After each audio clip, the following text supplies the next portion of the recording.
بسم اللہ الرحمن الرحیم اللہم صلی علی سیدنا و مولانا محمد وبارک وسلم علیہ۔ ناظرین محترم، خوش آمدید کہیں گے آپ تمام دیکھنے اور سننے والوں کو۔ آپ لوگ پروگرام دیکھ رہے ہیں حی علی الفلاح اپنے میزبان ابو بکر سلطانی کے ساتھ۔ میں اپنے تمام دیکھنے والوں کو، سننے والوں کو انتہائی محبت اور عقیدت کے ساتھ سلام پیش کرتا ہوں۔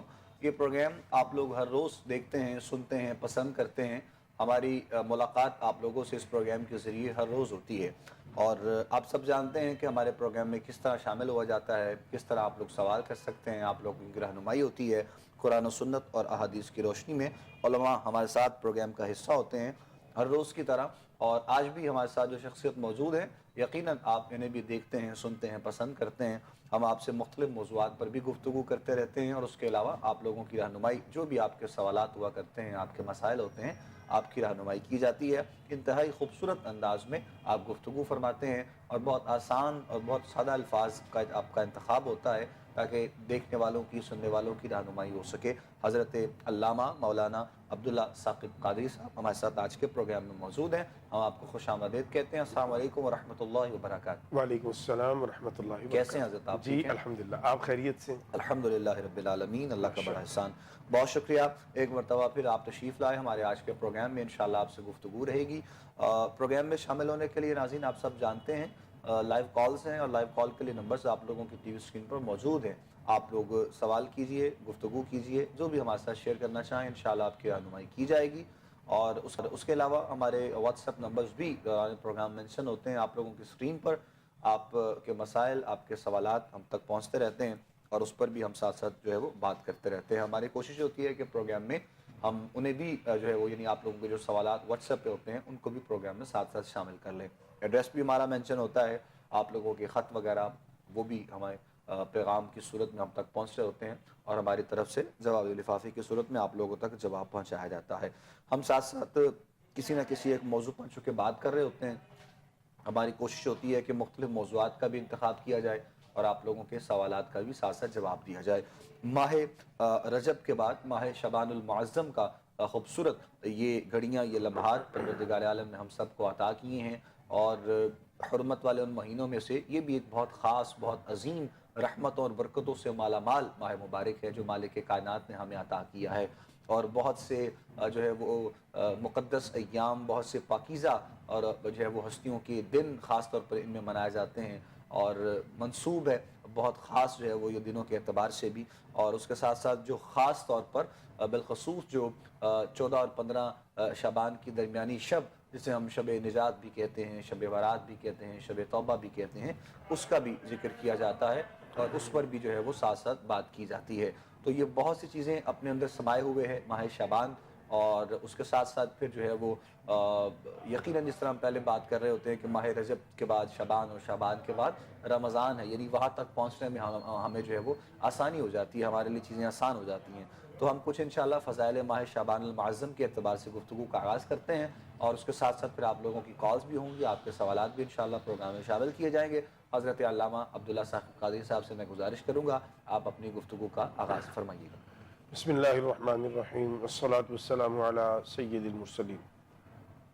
ایک مرتبہ پھر بہت شکریہ ابو بکر بھائی، آپ نے یاد فرمایا۔ جہاں تک تعلق ہے شعبان المعظم کا، تو اس مہینے کے کیا ہی کہنے کہ جس مہینے کو رسول رحمت صلی اللہ تعالی علیہ وسلم نے اپنا مہینہ قرار دیا ہے۔ سبحان اللہ۔ آقا کریم صلی اللہ تعالی علیہ وسلم نے فرمایا شعبان شہری و رمضان شہر اللہ، شعبان میرا مہینہ ہے اور رمضان اللہ کا مہینہ ہے۔ اور شعبان المعظم بابرکت مہینہ ہے۔ رسول رحمت صلی اللہ علیہ وسلم جب رجب کا چاند دیکھتے تو دعا فرماتے اللہم بارک لنا فی رجب و شعبان وبلغنا رمضان، اے اللہ رجب اور شعبان کو ہمارے لیے برکت والا بنا اور ہمیں رمضان تک پہنچا۔ شعبان المعظم کا جو مبارک مہینہ ہے، اس میں رسول اکرم صلی اللہ تعالی علیہ وسلم کثرت کے ساتھ روزے رکھتے۔ امی عائشہ صدیقہ رضی اللہ تعالی عنہ کی ایک روایت سے ہمیں پتہ چلتا ہے کہ بعض مرتبہ تو آپ تقریباً پورا مہینہ شعبان کا روزے رکھتے، اور اس کی وجہ یہ ہے کہ رسول رحمت صلی اللہ علیہ وسلم نے فرمایا کہ شعبان کے مہینے میں لوگوں کے اعمال اللہ کی بارگاہ میں پیش ہوتے ہیں، اور میں چاہتا ہوں کہ جب میرا عمل پیش کیا جائے تو میں روزے کی حالت میں ہوں۔ دوسرا آپ صلی اللہ علیہ وسلم نے فرمایا کہ اس ماہ مبارک میں زندگیوں کے اور موت کے فیصلے کر دیے جاتے ہیں، تو میں چاہتا ہوں کہ جب میرا فیصلہ ہو تو میں اس وقت روزے کی حالت میں ہوں۔ تو یہ شعبان المعظم کے حوالہ سے وہ اوتھینٹک چیزیں ہیں جو رسول اکرم صلی اللہ تعالیٰ علیہ وسلم نے ہمارے لیے واضح طور پر کیٹاگوریکل انداز میں بیان فرما دی ہیں۔ اور پھر یہاں علماء کرام نے بڑی خوبصورت بات لکھی، وہ فرماتے ہیں کہ بنیادی طور پر رجب کے مہینے سے ہمیں اپنے آپ کو درست ٹریک پہ لے آنا چاہیے اور ہمیں اپنے معاملات کو درست کرنا چاہیے۔ فرماتے ہیں کہ رجب کا جو مہینہ ہے یہ بنیادی طور پر بیج بونے کا مہینہ ہے، اور اس کے بعد شعبان کا مہینہ اس بیج کی آبیاری کرتے ہوئے اسے پھلنے پھولنے دینے کا مہینہ ہے، اور رمضان المبارک کا مہینہ بنیادی طور پر وہ کہتے ہیں کہ یہ اس پکے ہوئے پھل کو اتارنے کا مہینہ ہے۔ ہم ان دونوں مہینوں کو یعنی رجب اور شعبان کو غفلت کی نظر کر دیتے ہیں، اور جب رمضان المبارک آتا ہے تو جب ہم رمضان المبارک کے فیوز و برکات سنبھالنے کے قابل ہوتے ہیں تو رمضان المبارک ہم سے جدا ہو جاتا ہے۔ تو اگر ہم اس مہینے میں اپنی سستیوں غفلتوں کی چادر کو اتار پھینکیں اور اللہ کی عبادت کے لیے کمر بستہ ہو جائیں، اور روزے بھی ساتھ کچھ رکھنا شروع کر دیں، ساتھ تلاوت قرآن، کیونکہ روزہ رکھنے سے ابو بکر بھائی انسان نیکی کی طرف مائل ہوتا ہے، اس کے اندر ایک جذبہ بڑھتا ہے نیکی کرنے کا، یہ شہوت کو روک دیتا ہے روزہ آپ کو شیطانی وسوسوں سے بچا لیتا ہے، روزہ آپ کو اللہ کی نافرمانیوں سے بچا لیتا ہے۔ تو آپ روزہ رکھیں گے تو آپ اپنے اندر ایک طاقت اور توانائی محسوس کریں گے دینی معاملات کو سر انجام دینے کے لیے۔ تو روزہ رکھیں، اس کے ساتھ پھر تلاوت قرآن، پنجگانہ نماز کی پابندی کیجئے، کچھ وظائف، کچھ ذکر اذکار کی طرف واپس پلٹیے، استغفر اللہ ربی من کل ذنب واتوب الیہ کیجئے، پڑھیے، اور رسول رحمت صلی اللہ علیہ وسلم کی ذات والا صفات پر جتنا ممکن ہو سکے درود و سلام کا نذرانہ پیش کرتے رہیے۔ پھر آپ دیکھیے گا کہ رمضان المبارک کی آمد کے ساتھ ہی وہ انوار و تجلیات آپ اپنی روح اور اپنے دل کے اندر محسوس کریں گے جو آپ چاند رات کے قریب جا کے محسوس کرتے ہیں، اور یہ بھی وہ خوش بخت محسوس کرتے ہیں جو پورا رمضان المبارک کا مہینہ اللہ کے اور اللہ کے رسول صلی اللہ علیہ وسلم کے احکام پہ عمل کی کوشش میں مگن رہتے ہیں۔ ادروائز وہ جو نارمل رمضان گزارنے والے ہیں وہ تو رمضان میں بھی یہ کیفیت محسوس کرنے سے محروم ہی رہ جاتے ہیں۔ ان کی روٹین تو نارملی ویسی بالکل ایسے ہی، ایسے خاص دنوں میں بھی جی۔ تو یہ ایک بڑا خاص کرم نوازی ہے اپنے بندوں پر پروردگار عالم کی طرف سے، اور ہمیں کبھی رمضان عطا کیا جاتا ہے، کبھی شعبان کے دن ملتے ہیں، کبھی ماہ رجب کے دن ملتے ہیں، ماہ محرم کے دن عطا ہوتے ہیں، ماہ ربیع الاول کے دن عطا ہوتے ہیں۔ بے شک۔ تو یہ جو تمام دن ہیں جو نسبتوں کے اعتبار سے اگر ان پر بات کی جائے بہت خاص دن ہیں، یعنی ہم اپنی مصروفیات کے ساتھ ساتھ یہ دن مناتے ہیں، اپنے اپنے انداز میں ہر بندہ عقیدت و احترام سے جو ہے وہ اس کا اہتمام کرتا ہے، اور انہی پاکیزہ اور ان مقدس ہستیوں کے صدقے میں یعنی ان کا وسیلہ پیش کرتے ہوئے اپنے رب کے حضور جو ہے وہ لوگوں کی طرف سے التجائیں، دعائیں، خواہشات پیش کی جاتی ہیں۔ تو یہ بڑی خاص کرم نوازی ہے، یعنی کسی نہ کسی اعتبار سے، کسی نہ کسی بہانے سے ہمیں اپنے رب کے قریب ہونے کا جو موقع ہے وہ میسر آتا ہے، لیکن غفلت ہماری ہی رہتی ہے ہر دفعہ کی طرح کہ ہم اپنی مصروفیات میں اتنے مگن ہوتے ہیں، اپنے زندگی کے معاملات میں اتنے ہوتے ہیں کہ ہم ان دنوں کو بھی ایسے گزار دیتے ہیں۔ یعنی یہ تو اس اعتبار سے اگر ہم بات کریں تو رمضان کی چونکہ بہت برکت ہے، بہت خاص دن ہے، ہر گھڑی اس کی رحمت والی ہوتی ہے، تو یہ جو آج کل کے دن ہیں جس طرح ہم بات کر رہے تھے یہ تو پھر وہ کنسیڈر ہی نہیں کرتے ہیں ان لوگوں کے لیے کہ جو رمضان بھی گزار دیتے ہیں۔ بالکل۔ تو یعنی یہ ایک خاص جو ہے وہ میسج کے طور پر پیغام کے حوالے سے بھی آپ لوگوں کے لیے ہے کہ خدا را ہمیں زندگی میں جو دن، جو گھڑیاں، جو لمحات میسر آتے ہیں، سب سے پہلے ہمیں اپنے رب کا شکر ادا کرتے ہوئے اور اس کے ساتھ ساتھ جو ہے وہ ہمیں اپنے زندگی کے معاملات کو بہتر بنانا چاہیے۔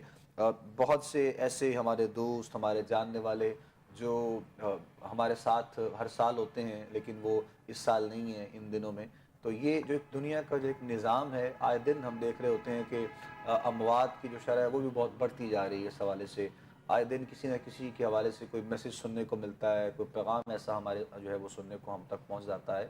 تو کیا آیا ان تمام چیزوں کو دیکھتے ہوئے بھی اگر ہمیں اپنے زندگی کے معاملات کو بہتر نہیں کرنا ہے تو پھر یقیناً ہم اپنی لائف میں کبھی بھی جو ہے وہ ٹریک پہ نہیں آ سکتے ہیں۔ تو خدا را یہ جو خاص مہربانی ہے یہ صرف جو ہے وہ مسلمانوں پر ہے، اور یہ مومن کی ہی خاص نشانی ہے جو تمام جو ہے وہ ان مقدس ہستیوں کا اللہ رب العزت کے خاص بندوں کا ادب کیا جاتا ہے، احترام کیا جاتا ہے، اور آقا کریم علیہ الصلوۃ والسلام کی آل کی اگر بات کی جائے تو حضور کے اہل بیت سے محبت کا اظہار کیا جاتا ہے، اور اگر حضور کے اصحاب کی بات کی جائے تو یقیناً ان سے بھی اپنی محبت کا اظہار اس حوالے سے کیا جاتا ہے۔ تو یہ جو خاص مہربانی ہے یہ بندہ مومن پر ہے اللہ رب العزت کی طرف سے، تو چاہیے مومن کو بھی کہ وہ احکامات پر چلتے ہوئے اپنے پروردگار کی جو ہمیں بتایا جاتا ہے، دکھایا جاتا ہے، سنایا جاتا ہے، یعنی ہم بھی پروگرام کر رہے ہوتے ہیں، آپ دیکھ رہے ہوتے ہیں، مختلف علماء آتے ہیں، اپنے اپنے انداز میں پیغام محبت آپ لوگوں تک پہنچاتے ہیں، لیکن اگر صرف بیٹھنا آنا اور یہاں سے چلے جانا یہی ہمارا وتیرہ ہو تو پھر یقیناً ہم جو ہے وہ کبھی نہ کامیاب ہو سکتے ہیں، اور نہ ہی ہمارے جو زندگی کے معاملات ہیں وہ روحانی ہو سکتے ہیں۔ تو اسی لیے دکھاوے کی تمام جو ہے وہ اس لبادے کو اتارتے ہوئے ایک بالکل عام انسان کی طرح ہمیں ان چیزوں کو سمجھنا ہے، ہمیں ان چیزوں کو لوگوں تک پہنچانا ہے، اور کوشش یہ کرنی ہے کہ جتنا ہو سکے اس محبت کے پیغام کو ہمیں ساتھ ساتھ جو ہے وہ عام کرنا ہے۔ ماہ شعبان کے حوالے سے جناب قبلہ عبداللہ ثاقب صاحب نے فرمایا، سرکار دو عالم صلی اللہ علیہ وسلم کی جو ایک معمولات ہوا کرتے تھے وہ بھی آپ نے بتایا، اور پھر رہی بات جو آپ نے رمضان کی بات کی یعنی روزوں کے حوالے سے بات کی، وہ تو پہلے آپ نے فضائل بتائے نا کہ یہ فضائل ہیں، تو یقیناً اس سے کوئی ڈینائی نہیں کر رہا ہے، لیکن ایک اگر ہم فزیکلی اعتبار سے بات کریں تو پھر بھی ایک ٹریننگ ہو جاتی ہے انسان کی، یعنی ایک روٹین میں ہم لوگ آ جاتے ہیں کہ اگر ہم ماہ شعبان میں پیر شریف کا روزہ خاص طور پر رکھا جاتا ہے، جمعۃ المبارک کا روزہ اگر احباب رکھ رہے ہوتے ہیں تو ایک روٹین ایک ٹریک پہ ہم لوگ آ جاتے ہیں تاکہ آنے والے رمضان کے تک جو ہے وہ ہمارے لیے آسانی ہو جائے۔ اب تو آنے والے دنوں میں چونکہ موسم میں بھی بہت تبدیلی جو ہے وہ ہم دیکھ رہے ہیں کہ آ رہی ہے، شدید گرمی کے جو روزے ہیں وہ بھی ہم لوگوں نے گزارے ہیں، اور میں اکثر کہتا ہوں کہ ہم بھی اب اپنے بچوں کو کہہ سکتے ہیں کہ ہم نے بھی وہ دن گرمی کی شدت کے جو ہے وہ دیکھے ہیں گرمی کے حوالے سے، تو لیکن چونکہ فقط اللہ اور اس کے رسول کے ذکر کا سہارا لیتے ہوئے زندگی میں جب آگے بڑھیں گے تو انشاءاللہ کامیابی جو ہے وہ ہمارا مقدر ہوگی۔ اس کے ساتھ ساتھ ہم مزید بات کر رہے ہوتے ہیں، اور اچھا یہ چونکہ جس طرح ہم پہلے بھی بات کر رہے تھے مختلف احادیث کے اعتبار سے، تو اس پہ بھی تھوڑی سی جو ہے میں سمجھتا ہوں کہ ساتھ میں وضاحت ہونا ضروری ہے، یعنی میسیجز کے ذریعے اور پیغامات کے ذریعے جو ہم تک پہنچتا ہوتا ہے مختلف جو ہے وہ چیزوں کی مبارکباد، پہلے بھی ہم اس پر جو ہے وہ بات کر چکے ہیں، لیکن چونکہ ابھی ریسنٹلی یہ خاص دن گزرے ہیں اور اب چونکہ شب برات جو ہے شب توبہ کی رات وہ بھی آنے والی ہے، تو یہ ایک جو کانسیپٹ ہے لوگوں کا دلوں میں اس کو بھی دور کرتے ہوئے، یعنی وہ جو ہم اکثر کہتے ہیں کہ ڈیجیٹل جو معافی وغیرہ جو چل رہی ہوتی ہے، تو ابھی چونکہ دن ہے تو آیا اگر اس ڈیجیٹل معافی کو ہی اختیار کرنا ہے تو پھر تو قریب جا کے ہو سکتی ہے، لیکن اس سے قبل چونکہ جو دن ہے اگر کیا ہی خوبصورت بات ہو، کیا ہی اچھی چیز ہو کہ ہم اپنے پیاروں کو ان دنوں میں منائیں اور ان دنوں میں ان کے ساتھ اپنے قرب و جو ہے وہ جوار کے معاملات کو ہم آگے بڑھائیں، تاکہ آنے والے دنوں میں ہم اس جو ہے وہ دن کی فضیلت کو صحیح معنوں میں حاصل کر سکیں۔ تو یہ جو لوگوں کا کنسیپٹ ہے تو میں چاہوں گا کہ اس دن سے پہلے اگر لوگوں کی تھوڑی رہنمائی آپ قبلہ فرما دیں اس انداز میں تو یقیناً ایک بڑی بہتری ہم معاشرے جی میں آ بالکل، سکتی ہے۔ یہ بہت اہم چیز ہے۔ دیکھیے کسی حد تک ہم چلیں اس کو بھی اتنا نہیں کرتے جس طرح بعض لوگ نا بہت زیادہ سخت ہو جاتے ہیں، ہارش ہو جاتے ہیں جی کہ سوشل میڈیا کی معافی میں کہتا ہوں چلیں کسی کچھ نہ کچھ رہنا چاہیے، اگر کوئی اس حد تک ہی ہے تو چلیں کر تو رہے نا، اللہ لیکن جو اصل حق ہے جس طرف آپ نے اشارہ کیا وہ بہت زیادہ ہے۔ دیکھیے ہر انسان پر اللہ نے دو طرح کے حق رکھے ہیں، ایک اللہ کے حق ہیں جنہیں حقوق اللہ کہتے ہیں، ایک اللہ کے بندوں کے حق ہیں۔ اللہ اپنے حق اپنی کرم سے، اپنے فضل سے، رحمان الرحیم ہونے کے صدقے سے معاف فرما دے گا، فرماتا ہے، فرما سکتا ہے، لیکن جو اللہ کے بندوں کے حق ہیں جو آپ اور میں غصب کر جاتے ہیں یا ان کو ہم کسی نہ کسی طرح انڈرمائن کر جاتے ہیں، قیامت کے دن ہمیں ان کا حساب دینا ہے، بے شک اور وہاں پہ جا کر حساب دینا میرا بھائی بہت مشکل ہونے والا ہے۔ رسول اللہ صلی اللہ تعالیٰ علیہ وسلم نے صحابہ کرام علیہم الرضوان سے سوال فرمایا کہ اے میرے صحابہ غریب کون ہے؟ اب یہ سوال بڑا سادہ سا تھا، اور یقیناً آج بھی آپ کسی سے پوچھیں گے تو کوئی شخص شاید ہی آپ کو ایسا ملے جو کہے مجھے اس کا جواب نہیں آتا۔ تو صحابہ کرام علیہم الرضوان نے اپنے اپنے حساب سے اس کا جواب دیا، کسی نے کچھ، کسی نے کچھ، کسی نے کچھ، مکان نہ ہو، جاب نہ ہو، یہ نہ ہو، یہ نہ ہو۔ تو رسول رحمت صلی اللہ علیہ وسلم نے فرمایا نہیں۔ صحابہ کرام نے عرض کیا اللہ کے رسول صلی اللہ علیہ وسلم آپ ہی فرمائیے غریب کون ہے، مفلس کون ہے؟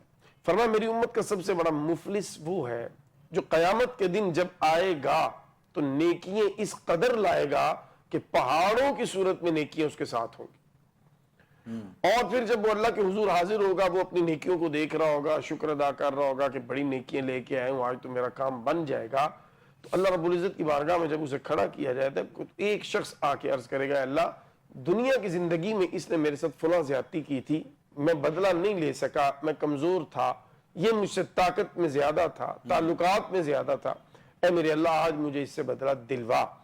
رسول اللہ صلی اللہ علیہ وسلم نے فرمایا کہ اللہ پھر اس کی نیکیاں اس کو دے کے راضی کرے گا، وہ راضی ہو کے جائے گا، نیکیاں کم ہو جائیں گی، دوسرا آ جائے گا، تیسرا آ جائے گا. فرمایا کہ نیکیاں ساری ختم ہو جائیں گی، لیکن جن کے ساتھ اس نے زیادتی کی ہوگی، جن کے اس نے دل دکھائے ہوں گے، جن کے اس نے حق مارے ہوں گے، وہ ابھی کھڑے ہوں گے. پھر کیا ہوگا؟ فرمایا پھر ان کے گناہ اس کے کھاتے میں ڈلنا شروع ہو جائیں گے. اللہ اور جو نیکیوں کے پہاڑ لے کے آیا تھا وہ گناہوں کے پہاڑ لے کے جہنم میں چلا جائے گا. فرمایا یہ میری امت کا سب سے بڑا مفلس ہے. ایک بندہ وہ ہے جو مسجد سے دور ہے، جو کہتا ہے میں نماز نہیں پڑھتا، میں قرآن نہیں پڑھتا، میں روزہ نہیں رکھتا، میں زکوٰۃ نہیں دیتا، میں اس کی بات نہیں کر رہا. میں اس کی بات کر رہا ہوں جو ساری زندگی اس اطمینان میں جیتا ہے کہ میری نمازیں بہت ہیں، میرے روزے بہت ہیں، میرے حج بہت ہیں. قیامت کے دن یہ تیری کی ہوئی محنتیں میرا بھائی کسی اور کو فائدہ دے جائیں گی، اللہ اکبر. اور کسی اور کے کیے ہوئے گناہ وہ تجھے جہنم میں لے جائیں گے. وجہ کیا ہوگی؟ اس زندگی میں معافی نہ مانگنا. سو چل کے جانا پڑے چلے جاؤ، 500 1000 2000 کلومیٹر ٹریول کرنا پڑے کر لو، منا لو بھائی، منا لو، ورنہ قبر حشر میں جا کے بڑا مشکل ہونے والا ہے. اور جس کا جتنا دل دکھایا ہو اتنی ہی شدت سے معافی مانگنی پڑے گی، ورنہ وہ نہیں معاف کرے گا. نیکیاں ہیں آپ کی، جی صدقہ خیرات، وہ سب گیا. معاملات. اب یہ آپ نے فیصلہ کرنا ہے کہ آپ نے اپنی محنت سے کی ہوئی نیکیوں کو بچانا ہے یا اپنی انا کی تسکین کے لیے گھر میں بیٹھ کے اپنی نیکیوں کو آپ نے خود اپنے ہاتھوں سے ضائع کرنا ہے. تو میں نہیں سمجھتا کہ یہ کوئی عقل کا فیصلہ ہے، یہ کوئی بڑا اچھا فیصلہ ہے. میں سمجھتا ہوں کہ ہمیں معافی مانگنی چاہیے، فزیکلی جا کے مانگنی چاہیے. ایک بار میں نہیں تو 2 بار جائیں، 4 بار جائیں، 6 بار جائیں. کیوں؟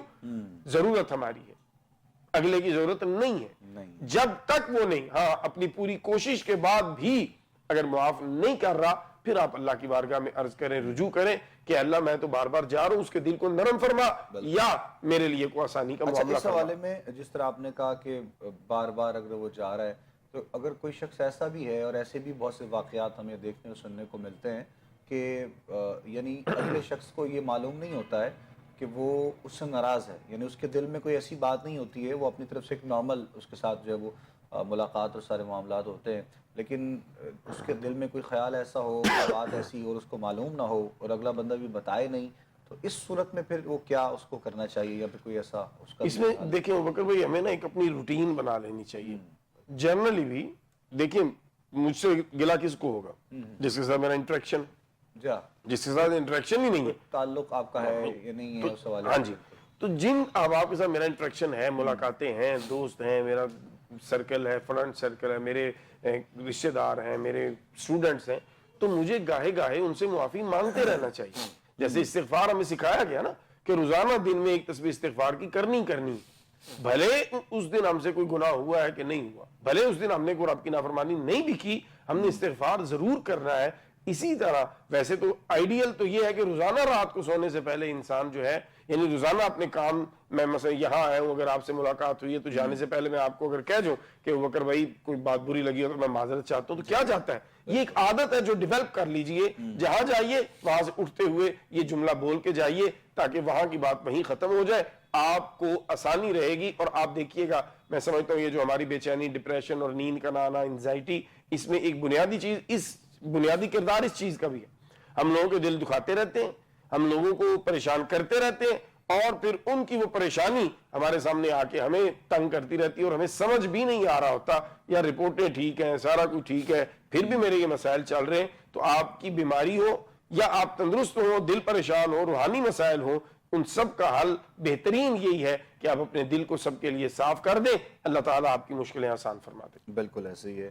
بڑی خوبصورت بات یہ بھی راہو صاحب نے کہی ہے، اور چونکہ یہ ایک عمل بھی بڑا خوبصورت ہے اور اس سے برکت بھی آپ سمیٹ سکتے ہیں. اور پھر اپنے آپ کو بڑا ریلیکس آپ فیل کر سکتے ہیں. یعنی کوئی ایسی گیدرنگ ہے, بہت سے ہمارے دوستوں کی ایسی ملاقات ہوتی ہے کہ جہاں پر ہمارا روٹین سے آنا جانا ہوتا ہے, اور یقیناً جب آپ کا ایسی جگہ پر روٹین سے آنا جانا ہو, ملاقات ہو, تو کسی نہ کسی وقت میں کوئی نہ کوئی ایسی بات کہ جس سے کسی کی دل آزاری آپ کے جو ہے وہ اینڈ سے ہو جاتی ہے. تو معلوم نہیں ہوتا ہے بعض اوقات, لیکن اگلا بندہ دل میں وہ بات رکھتا ہے.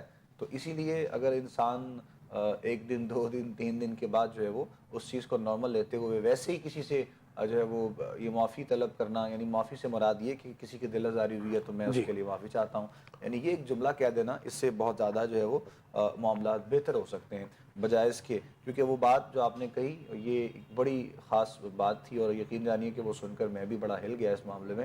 یعنی ان لوگوں کے لیے کہ جو ساری زندگی نیک اعمال کرتے ہیں اور پہاڑ جیسی نیکیاں ہیں, صدقہ و خیرات ہے, سارے معاملات ہیں, لیکن جب جو ہے وہ دل میں کوئی ایسی ویسی بات آ جاتی ہے یا کوئی ایسا معاملہ رہے تو وہ تمام چیزیں ان کی ضائع ہو جائیں گی اس وقت میں جو ہے وہ پروردگار عالم کی طرف سے جب یہ اعلان کیا جائے گا, یعنی وہ کسی اور مومن کے حصے میں آ جائیں گی. تو کیا ہی خوبصورت بات ہو کہ پہلے اس کے حصے دار آپ ہی بنیں, اس کے بعد جو رب کی تقسیم ہے وہ تو پھر پروردگار ہے, ان اللہ علی کل شیء قدیر ہے, اور وہ ہر چیز بہتر جانتا ہے, کرنا بھی اور سننا بھی. تو اسی لیے یہ جو ہے وہ تمام چیزوں سے تھوڑا سا ہمیں ساتھ ساتھ جو ہے وہ احتیاط بہت ضروری ہے, میں یہ سمجھتا ہوں. کچھ سوالات بھی ہیں جی واٹس ایپ پہ جو ہمیں مل رہے ہوتے ہیں, جو کہ ہماری کوشش ہوتی ہے کہ ہم ان پر بھی ساتھ ساتھ جو ہے وہ بات کرتے رہیں, اور لوگوں کی طرف سے بھی کافی زیادہ جو ہے وہ ہمیں واٹس ایپ پہ سوالات مل رہے ہوتے ہیں, اور پھر ہماری بھی کوشش ہوتی ہے جی کہ ہم جو ہے وہ اس پر تفصیل اس حوالے سے ساتھ میں گفتگو ہو سکے, تاکہ وقت کو دیکھتے ہوئے تو اس پر بھی انشاءاللہ ہم ساتھ میں بات کر لیتے ہیں. جی ضرور, ایک کالر بھی ہیں, ان کو بھی شامل کر لیتے ہیں پروگرام میں, پھر آگے بڑھتے ہیں انشاءاللہ. السلام علیکم جی.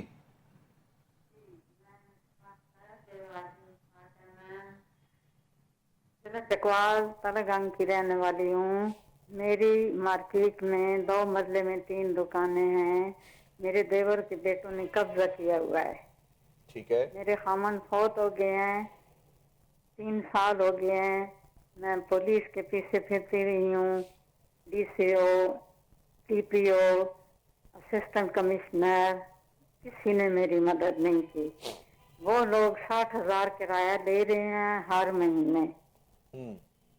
مجھے کرایہ نامہ بھی نہیں لکھنے دیتے کہ اگر ہم آپ کا کرایہ لکھیں تو وہ ہماری دکانوں کے تالے لگا دے گا. 20 دکانوں کی مارکیٹ ہے. میں نے رستہ دیا ہے, میرے خامن نے مارکیٹ بنا کر دی ہے. ابھی بھی واجب الادا رقم ان کے پاس ہے, ٹھیک ہے, لیکن پھر بھی میرے ساتھ کوئی بھی تعاون نہیں کر رہا. کہتے ہیں جی عدالت جائیں. میں کیوں جاؤں؟ میری 4 مرلے زمین کی رجسٹری میرے سسر نے مجھے دی ہے نکاح کے ٹائم پہ. 10/3/69 کو میرا نکاح ہوا ہے.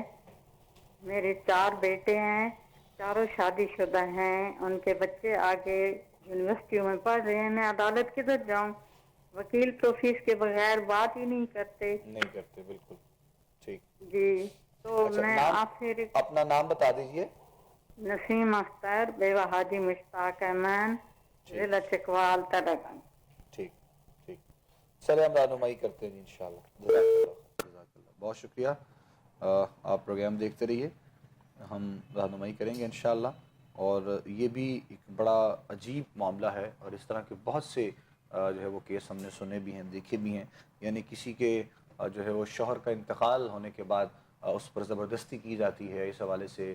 اگر کوئی دولت والے معاملات ہیں تو اس میں, اور اگر کوئی اور ایسی ویسی پراپرٹی ہے یا کوئی چیز ہے تو چونکہ خواتین ہونے کے ناطے وہ لوگ انہیں کمزور سمجھتے ہیں. اور آج کل کے دور میں کسی کا حق کھانے سے پہلے تو یقیناً سوچا جاتا ہی نہیں ہے بالکل. تو یہ بھی ایک بڑا جو ہے وہ عجیب سا معاملہ معاشرے میں بڑھتا چلا جا رہا ہے. تو بہرحال آپ کے لیے ہم دعا گو ہیں جی انشاءاللہ. میری بہن آپ کو جواب دیتے ہیں, اور جو بھی آپ نے سوال کیا تفصیل ہم تک پہنچ گئی ہے. ایک کالر اور شامل کر لیتے ہیں, پھر اس کے بعد جواب اکٹھا شامل کریں گے. السلام علیکم جی. ہلو, السلام علیکم. وعلیکم السلام. کون بات کر رہے ہیں, کہاں سے؟ حاجی سلمان چکوال سے بات کر رہا ہوں. تھوڑا سا اونچا بولیے گا پلیز. حاجی سلمان بول رہا ہوں چکوال سے. جی محترم, فرمائیے. میری عمر ہے 65 سال, تو مجھے چکر آتے ہیں بہت. ہاں جی,